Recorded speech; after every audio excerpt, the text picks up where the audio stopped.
Welcome back, everybody. This is James Bouligny with COVER1. This is the pregame show for the state semifinal week.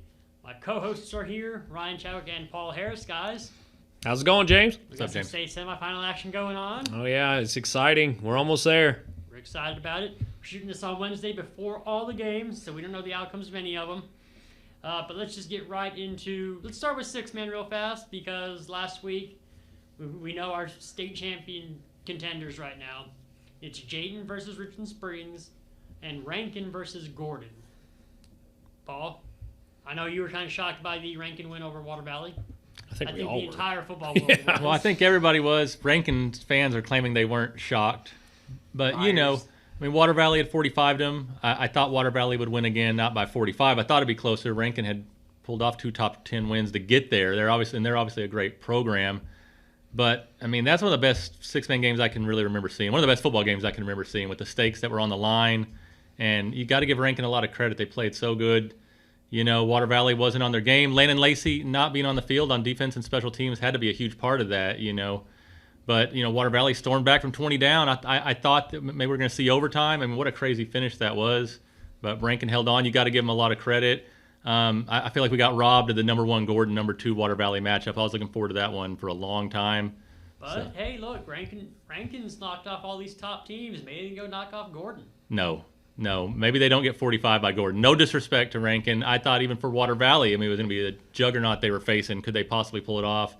I don't think anything's stopping Gordon. I mean, we saw their drive summary last week. Would they score like 9 touchdowns and 11 plays or something crazy like that? I mean, It was something like that. I mean, I will say, though, like, you cannot, you know, express enough, like, how critical it was that Rankin took advantage of every opportunity that was given to him. They put Water Valley away. And, like, even when they scored that touchdown with, you know, with time running out and gave Water Valley one more opportunity to tie that game, like, they played the defense when it mattered. This Rankin team has been playing better and better as the year has gone on. You know, we've already said that they had to knock off 2 top 10 teams to get to that Water Valley game in the first place. So now it's 3 top 10 teams, and like they've put together one of the most memorable 6-man runs, you know, in recent memory. Like, I know they're going up against Gordon, but like it's such an achievement. Just like you got past the state semifinals and you punch your ticket to Jerry's World. You know, something to be said. Yeah, I'm just saying, man, you knocked off 3 top 10 teams. Maybe go catch Gordon by surprise. 3 D1 talents on that Gordon roster. They're beating 11-man teams. It's going to be tough. And you're in for a fight, Rankin. But go make the most out of your We're pulling for you. Go make the most out of your opportunity. And also, Jayton versus Richmond Springs. Richmond Springs beat Strawn last week. That was a huge matchup for them. Especially, I mean, just the coaches have such a history. You know, Dwayne Lee there in Strawn and Harley Etheridge there at Richmond Springs. First year there as a coach for Richmond Springs, coaching a state championship. Paul? yeah, you know, he's been a long-time assistant for them before, and he took Follette to the state final before. But, you know, Harley Etheridge, great 6-man mind. He's got some great athletes, including his son, Cohen Etheridge.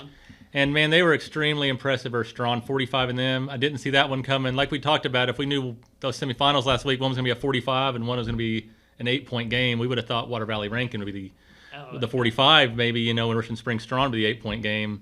So, you know, Richmond Springs clearly has really been firing on all cylinders since that Gordon game. And Jayton's kind of, you know, the Gordon of 1A D2, you know, they were defending state champs, number 1 all season. They haven't been tested. But, you know, just because Richmond Springs, they've got the great tradition and the history they've got, I've got to think that Richmond Springs has a chance to threaten them and possibly, you know, win it. It's been 5 years since Richmond Springs been to a state final. So it's great to see them back in it. And it's great to see Harley Etheridge, you know, kind of come out of nowhere to take them there. No, it's not just Cohen Etheridge, though. You got Billy Perry out there. You got the Deeds brothers out there as well. All weapons out there for Richmond Springs to play around with and have some fun. And again, go in Jerry's World. Go have some fun. It's really cool being there, especially for football. And now let's get into the 3A game. Wall versus Gunter. Wall blew out Idalou last week. What, 48-7, Chadwick? 48-7. And Gunter beat Leonard. I think that was also a district matchup for them as well. But we get the rematch last year. Gunter came back in the second half to beat Wall. Now, this was just a collision. That's kind of what Coach Slaughter told me earlier in the week. Was this? You kind of knew we were just kind of on a collision course, and what do we know about this one? Well, I talked to Coach Slaughter after practice on Monday, and he just reiterated how, like, you can't say anything bad about a program that's a three-time defending champion. Like, their offensive line is outstanding. He fully expects them to just run the ball right at the interior of that Wall defense. But to be honest, James, like, I think this Wall team is different. Like, last year, they finally got over the Canadian hump, right? Like, they finally made it to the state semifinals, and and I know the ultimate goal is to win state championship, but I will stand by the fact that I feel like that they were happy that they just got past Canadian, you know, like, and I think this year is just a completely different mentality. It's not that. Like, their final goal is to hoist that state championship trophy. Like, I think they have the horses for it this year. They also have a monster offensive line and a monster defense. And one of the best quarterbacks, if not the best quarterback in 3A Division II in Landon York, you know. So I do think that this matchup will be different. I would go as far to say that I think Wall should be favored in this matchup just because of the kind of year they've had and the kind of resume they've put together. And then even in the playoffs, the way they just continue to dismantle teams that, you know, even Idalou, who gave them a little bit trouble in the year, at no point in that game last Friday did it seem like Idalou was going to threaten Wall, you know. And I called it. We were saying it might be a close game, and I said I would not be surprised if Wall beats them by 28 or more. And like, that's kind of what happened, and that's kind of what this Wall team's about. I do think that Wall's going to have to run the ball a little bit better than they did against Idalou. We need a couple big carries from Brady Neal just to keep the safeties, you know, a little bit closer to the line so Landon York can do some damage, because, man, do they have some dangerous weapons in Reed Robertson and Jagger Thompson. Evan Bailey on the other side with Kellen Oliver, you know, like, it's one of those matchups where if it gets to a foot race, I do think Wall can win it, but Wall's defense is also so good that I think that they can contain that Gunter rushing attack. But who knows, you know, like, Gunter has been there before. They have the prestige. They played under the big lights. They are three-time defending state champions. That game in Stephenville is going to be huge, and I know Wall is going to travel well, but like I'm gonna say I do think Wall should be favoring this one, and I think they get over the Gunter Tigers hump to get to Jerry World this year. Paul? Yeah, I'm basically going to agree with everything Chadwick just said. You know, I think, you know, last year, Wall, they could play with Gunter. They were up by 15 in the second half, but that's when the championship pedigree for Gunter showed. And ultimately, as good as Wall's spread offense was, you know, they didn't have that running component that they have this year. And Gunter, when they shut down Wall's passing game, that was kind of it. Well, I mean, Wall got shut out 25-0 to end that game in the final, you know, 16, 18 minutes or so. I think this year is just a different team. Wall's got another year in that spread offense, and Brady Neal in that running game, you know, that's been a huge difference for them. The defense, I didn't think they could be better than they were last year, but I think they might be, you know. And then ultimately, the experience. They've been in the state semifinals, and that revenge factor, man. They've been wanting to get back to face Gunter all year, you know. So like you said, collision course is the right way to say it. We've kind of felt that, no offense to Tidehaven, but I've kind of thought all year Wall-Gunter is the matchup I've been looking forward to. And here we are, and yeah, I mean, it's just the history of Gunter that makes it weird to call him an underdog, but on paper, I do think Wall's the better team. And I've said before, Wall's got to be maybe the best program in Texas to not win a state title. So many good seasons. Here they are one more time on a deep playoff run. If they can get past Gunter, they'll have a chance to play for their first state championship next week, you know. And I think they have every single piece in place to get it done, from the coaches all the way down to the, you know, to the last player on the team. Even, you know, the kicking game is good. And Gunter doesn't have that quarterback kicker weapon they had last year either, you know. So I really think Wall is finally is right there, and there's no reason that confidence-wise that they can't go in there and believe they can get it done. Well, and like, to me, if Wall doesn't turn the ball over, I think the points are going to come. You know, you can't give Gunter extra opportunities to beat you. You know, good teams, like, it's just like we were talking about like earlier in the year when Central went up against South Lake Carroll. It's like, if you give good teams extra chances, that's when they really beat you, you know. So I think if Landon York takes care of the football, Brady Neal doesn't fumble, they get, you know, maybe a fumble recovery or an interception on the defensive side of the ball, then Wall can comfortably win this game. I'm not saying by multiple scores, but maybe it's not tied going in, 30 seconds left and like it's do or die, So time of possession is going to be a little bit more important for Wall in this one as well. So let's see you try to even out Gunter trying to control the clock. Slaughter kind of told me he's got a lot of respect for Knox Gage up there. He's a sophomore quarterback for Gunter, and Jake Campiti, he's the running back. So he's got everything you want in running back. Campiti's got it. But looking at this Gunter team, they've only lost one game, Salina, in week 3, and they're for a D1 school. They are defending state champs. And that's the only loss you have. And you've only scored less than 40 points in that game and against the private school. And yeah, I really think Wall needs to get in. They returned the important pieces that they returned on offense that came back. Your quarterback, you got your weapons, your receivers back. Go take advantage of it. Go use all that upperclassmen, all that, and take advantage of a younger team in Gunter. And honestly, I just want to see Gunter. All the extracurricular stuff that goes on. We saw it in the Henrietta game. I really want Wall to put Gunter in their place and come back down to earth a little bit. That's what I want. It's very possible, James. I do think that Wall's in a great position this year. And if they get past Gunter, I don't see how they could be anything but the favorite to win the state title with Tidehaven losing, So. All right, man. East Bernard beat him last week. That could be a game right there. But we've said all year who has Tidehaven played, and I'll stand by that. So I don't think they should have been ranked number 1 in the first place. No, they were one of those teams that we just didn't know anything about.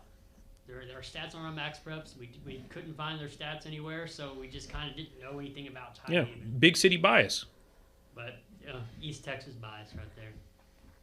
We're going to hear a quick word from Angelo MRI, and then we're going to get into some other COVER1 stuff. Have you ever needed an MRI? Do you know someone that needs an MRI? And did you know that you have a choice? When your doctor orders an MRI, tell them that you choose Angelo MRI. The founders of Angelo MRI started Angelo MRI when they faced the high cost of MRIs from traditional medical facilities. That's why Angelo MRI offers a better way, a high-quality MRI for just $5.95. And Angelo MRI accepts all insurance, saving you time and money. It's your health, your money, and your choice. Angelo MRI, 4114 South Jackson in San Angelo, or look them up at angelomri.com. Remember, when your doctor orders an MRI, tell them that you choose Angelo MRI. All right, Paul, you've sent out emails. You've tried to talk to coaches already, besides 2 teams in the Concho Valley. That haven't gotten the stats because they're still playing. Talk about our All-COVER1 team. Let's go ahead and get into it a little bit. Yeah, it's one of the most fun things that we put together when the dust settles. You start compiling all the nominations, and we've seen a lot of these guys, just about all of our teams, and some of them we don't. But so we're trying to get the coaches to let us know, hey, who are your best guys, and then we just try to sift through it all, put together the best team we can. 1 for 11-man, 1 for 6-man. This one is about as tough as I can remember because we had such a great year here in the Concho Valley. All these deep playoff runs that we had. All the incredible players, from the Christian Villarreal and the history chase that he was on. Central and Lakeview both had really exciting seasons. So, it's going to be super tough to try to say, hey, who's our best player, who's our best defensive guy, coach of the year. We're going to have some real battles here in the office just trying to argue it out and see. But it's going to be a lot of fun, and I'm looking forward to putting it together and honoring all these guys. No, we can kind of preview. let's talk about the 6-man deal. We talked about. Let me come back real fast. I want to preface this by saying, in 6-man, those kids play offense and defense. When we're talking about MVP, offensive MVP, defensive MVP, it's basically 3 MVP awards because they play both ways and they play the entire game, whether it's the first half or all 4 quarters. So it's basically 3 MVP awards. We've had an interesting conversation about this one. Do you kind of want to get into it, or you want to hold off on that? Well, I can just say that. So last year, our MVP was Robert Lee's Brenner Sherwood. Just an unbelievable year, capped by that 116 to 110 loss to Westbrook. The numbers on both sides of the ball were crazy. And so he was our MVP, and then Water Valley had our offensive MVP in Landon Lacey, defensive MVP in Boston Weiss. All 3 of those guys come back. And all 3 of them delivered again, you know what I mean? And it's the same argument. Yeah, so here we are. All 3 of them legitimate MVP candidates. It's going to be really tough to parse that out. And then Water Valley's even added, and Branson Lacey had 2,000 yards of offense on his own. So, Water Valley and Robert Lee played each other, of course, twice this year. So we got to see these guys in action against each other. And so who's going to end up being the MVP? I really don't know. That's going to be a fun one to try to decide. Well, and then even coach of the year, you look at Harley Etheridge out there in Richmond Springs. This is his first year as the head coach, taking him to the state. Out there in front, Rocky Ross comes out of retirement, leads them to the playoffs, and right. Holland down there in Menard. When you run up against Gordon in the first or second round of the playoffs, like you did everything that you could, right? And you had an undefeated season and everything. So it's one of those really tough conversations we're gonna have. And then even looking at 11-man coach, you had 2 teams in San Angelo make the playoffs. This is probably one of the most successful years for SAISD. Both teams had a winning season. They both made the playoffs. First time since 1980, by the way. Right. So you got to look at those coaches, and you got other coaches out there that are deserving. You could talk about Scott Freeman down in Junction. You could talk about Wade Griffin there in Mason as, coming into Mason, having only 2 starters return on offense and defense. And starting off the year 1-3, then you made the playoffs, and you made it to, the 3rd round?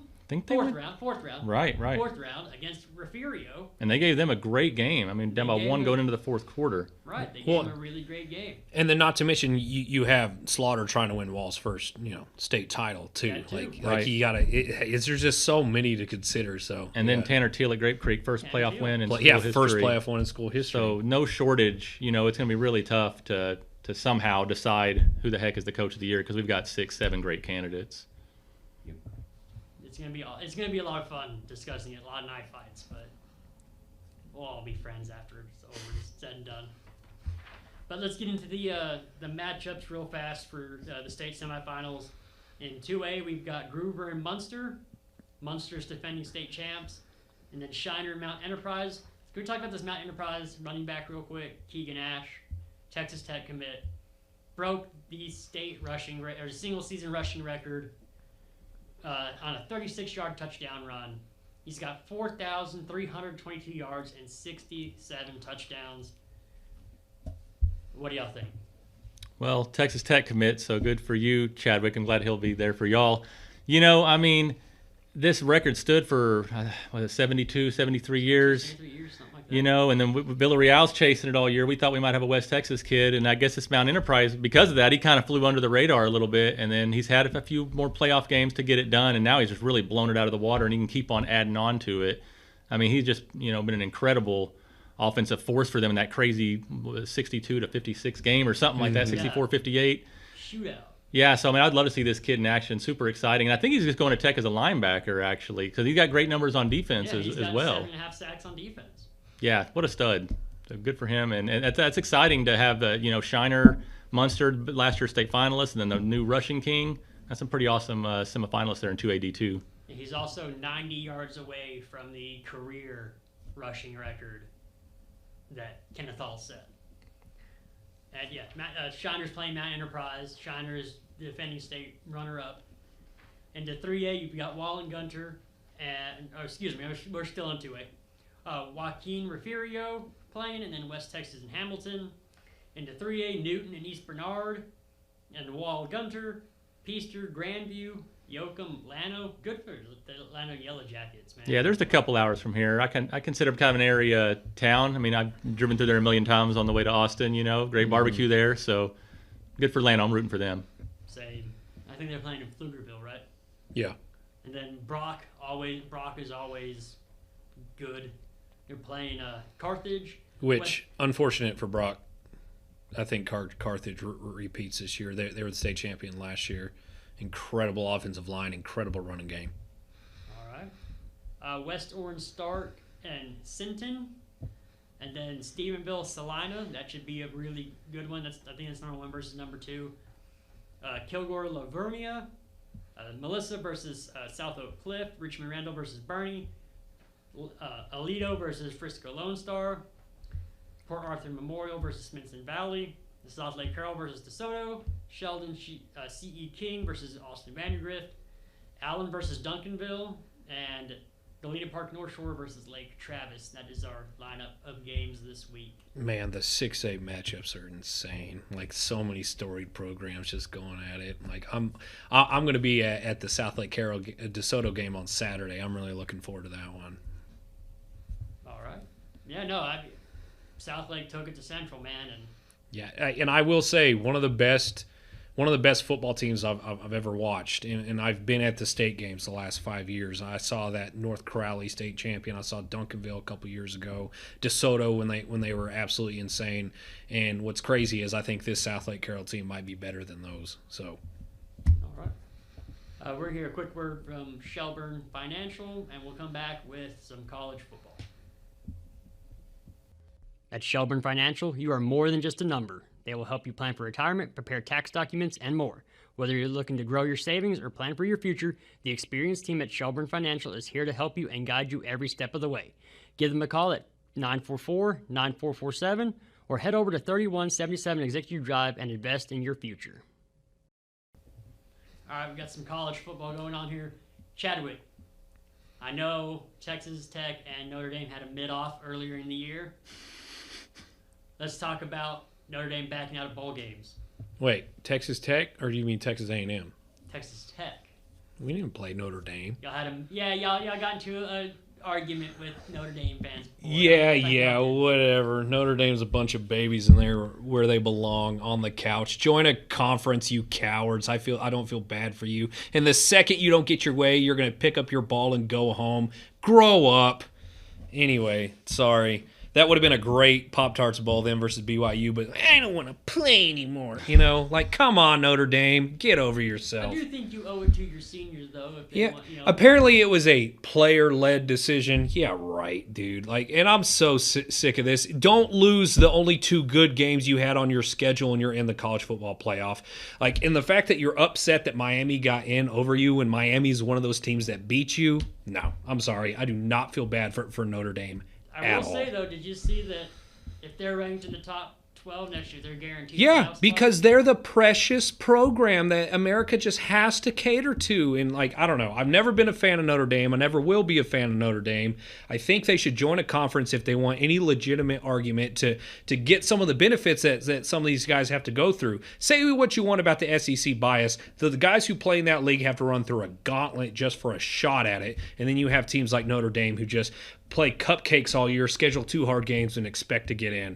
And I'm not saying anything about the Big 12 saying that there's some vaunted conference either, because we obviously have some bottom feeders, but at least we play the games in the conference, and we have to go to a conference championship, and we have to win that further, right? I mean, you saw BYU. They made it to the conference championship, got their butts whipped, and now they're on the couch too. You don't see them, crying about it. All I'm saying is the only team that I think that you could feasibly switch Notre Dame with was Alabama with 3 losses, but I guess the committee couldn't kick that many money makers out of the playoff when you could argue that Texas has just as much of an argument to get in as Alabama does at that point. But I know your original question was about Notre Dame, but there's a lot of problems with this college football playoff. I do think that there are going to be some changes moving forward, maybe not next year, but probably the year after. I could see an expansion. I could see it actually shrinking down to 8 teams as well, but we shall see. All I know is that Texas got 2 teams into the playoff, and that's all that matters, and that is the Texas A&M Aggies and the Texas Tech Red Raiders. Now, Texas A&M plays Miami on December 20th. They host the Hurricanes at Kyle Field. That one should be an electric matchup. We'll actually get to see if Miami did deserve to get in the playoff. I think Texas A&M should be a favorite in that one, and I actually do think they win. Kyle Field is a really hard place to go and play, an even harder place to go play and win. And so that will shape that side of the bracket. And on the opposite side of the bracket, you got Texas Tech, who gets a bye with that win over BYU last week. That conference championship was electric. Had never seen that many Texas Tech fans in an NFL-sized stadium, and it was basically another home game against the BYU Cougars. But they're off. They play the winner of Oregon and James Madison. And man, I don't even want to get into the group of 5 schools, but I guess they deserve their shot. If they beat Oregon, then James Madison proves that they deserve to be there. But Oregon's like a 21-point favorite. What do you think, man? Well, I'm a Longhorns fan, so I'm not happy about it. Not that they had to have the strongest case to get in, but when you let James Madison and Tulane in, yeah, I kind of do feel like, what the heck, man? I'd rather have a Texas Notre Dame, elimination game to have one of those spots or something like that. Well, isn't that the ACC's fault for being so bad this year, though? Maybe so. I mean, there's a lot wrong with the system, like you said. For Notre Dame to not be playing and then to drop a spot and have get jumped by Miami, I'm not thrilled with the system. But if you let 16 teams in, then number 17 would be complaining that they didn't get in. So it is what it is. I mean, it's better than what we used to have, where you'd have computers picking it or just a bunch of bowl games and voters picking it. So I don't know how you do it exactly with the conferences. It's kind of weird. Then you got the Notre Dames being independent and doing whatever the heck they want to do. I think Notre Dame had a case. I do. I understand it. I think maybe they, shouldn't have hastily just canceled any invitation to a bowl game. Like this, too. Yeah, I get their frustration immediately after it. I thought that was a bit unfair, especially since Texas A&M obviously held when they beat Notre Dame. But whatever. Again, I'm biased because I'm a Longhorns fan. But you know what? I just I love the March Madness and basketball. I love the little guys in there. But football's a different story. I'm sorry, James Madison and Tulane. They don't belong. I don't see it. There have been the great Boise States of before.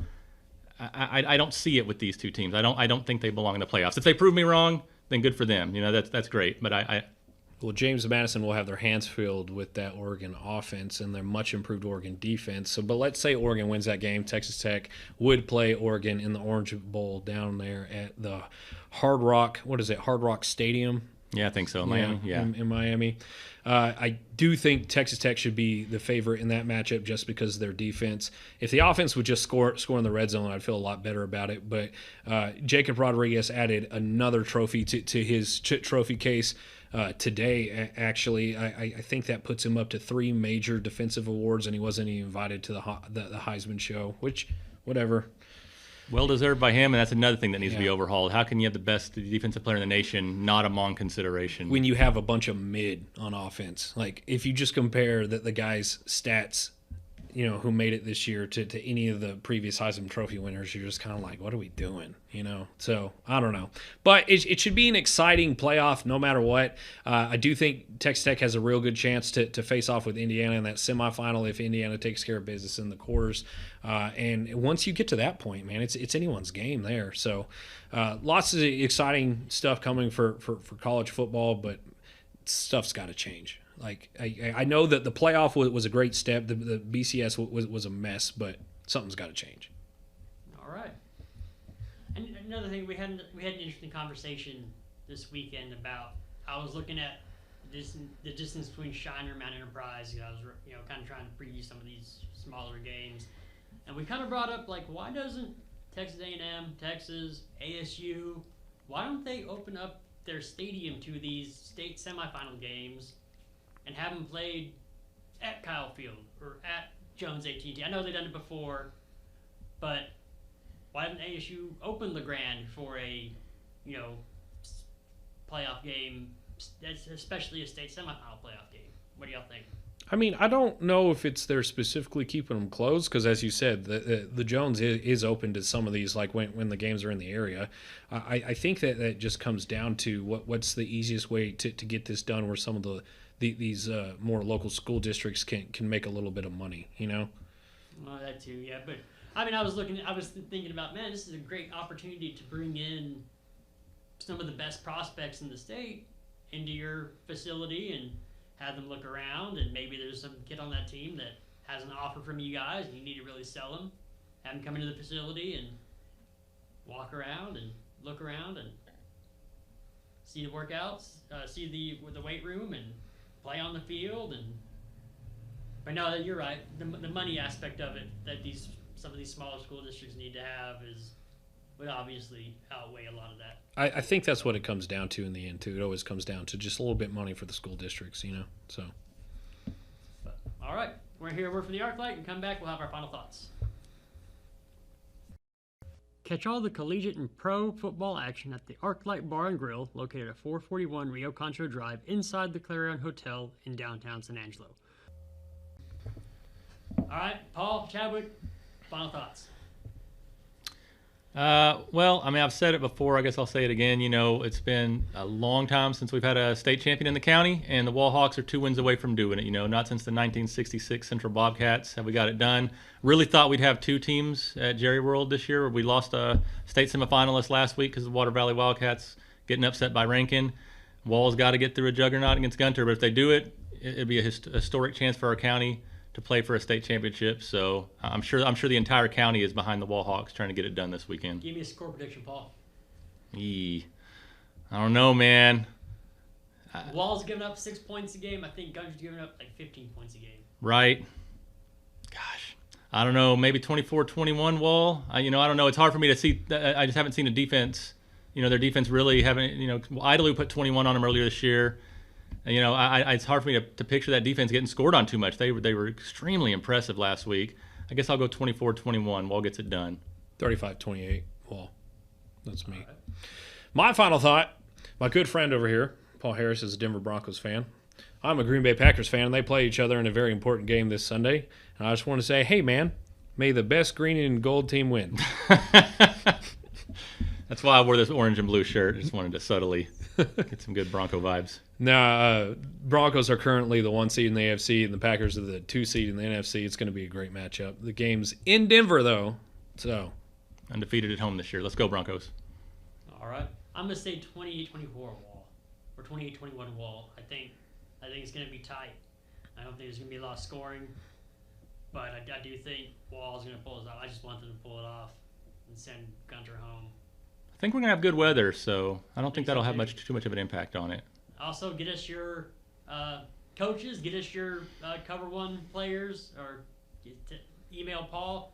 I know we've reached out, and you know what, parents, don't message us about it. Catch me on a day where I feel a little froggy, I might say something that would embarrass me. But for COVER1, I'm James Bouligny. For Paul Harris, Ryan Chadwick.